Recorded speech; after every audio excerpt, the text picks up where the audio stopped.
আসসালামু আলাইকুম। আমি ডক্টর মোহাম্মদ ওমর ফারুক। আমি আজকে আপনাদের সাথে একটা বিষয় আলোচনা করব, সেটা হচ্ছে এই বন্যায় কিভাবে বিশুদ্ধ খাবার পানি তৈরি করবেন।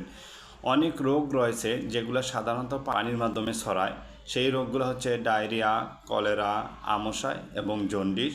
সাধারণত আমরা অনেক সময় দেখা যায় বন্যায় বিশুদ্ধ খাবার পানির সংকট দেখা যায়। সেই বিশুদ্ধ খাবার পানির সংকটের কারণে অনেক সময় আমরা দেখা যায় অবিশুদ্ধ পানি অথবা বন্যার পানি পান করি। কিন্তু এই পানি পান করার সাথে আমাদের অনেক স্বাস্থ্য ঝুঁকি রয়েছে, যেই রোগগুলা পানির মাধ্যমে ছড়ায়। আমি একটু আগেই বলেছি যে ডায়রিয়া, কলেরা, আমাশয় এবং জন্ডিস এই রোগগুলো আপনার হতে পারে।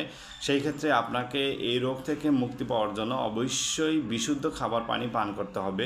সেই ক্ষেত্রে আপনার বিশুদ্ধ খাবার পানি কিভাবে তৈরি করবেন, এই ক্ষেত্রে আমাদের পরামর্শ হচ্ছে যে আমরা সাধারণত যে ফিটকিরি ব্যবহার করি, এই ফিটকিরির মাধ্যমে সাধারণত বিশুদ্ধ খাবার পানি তৈরি করা যেতে পারে। এছাড়া অনেক সময় পানি বিশুদ্ধ করার জন্য হ্যালো ট্যাব নামে একটা ট্যাবলেট পাওয়া যায়, যেই ট্যাবলেটটা পানিতে দেওয়ার 10 থেকে 20 মিনিট পরে আপনি পান করতে পারবেন। তাই সেই ক্ষেত্রে আমাদের পরামর্শ হচ্ছে, যেখানে বিশুদ্ধ কোনো খাবার পানি পাওয়া যাচ্ছে না, সেক্ষেত্রে আপনি বিকল্প উপায়ে বিশুদ্ধ খাবার পানি তৈরি করবেন। আপনার বাসায় যদি ফিটকিরি থাকে, অথবা অনেক সময় বাসায় ফিটকিরি না থাকলে দোকানে এর বিকল্প হ্যালোজেন এবং হ্যালো ট্যাবলেট নামে একটা ট্যাবলেট পাওয়া যায়। সেই ট্যাবলেটটা পানিতে মিশানোর আধা ঘন্টা পরেই আপনি বিশুদ্ধ পানি হিসেবে ওই পানিটা পান করতে পারবেন। আপনাদেরকে ধন্যবাদ।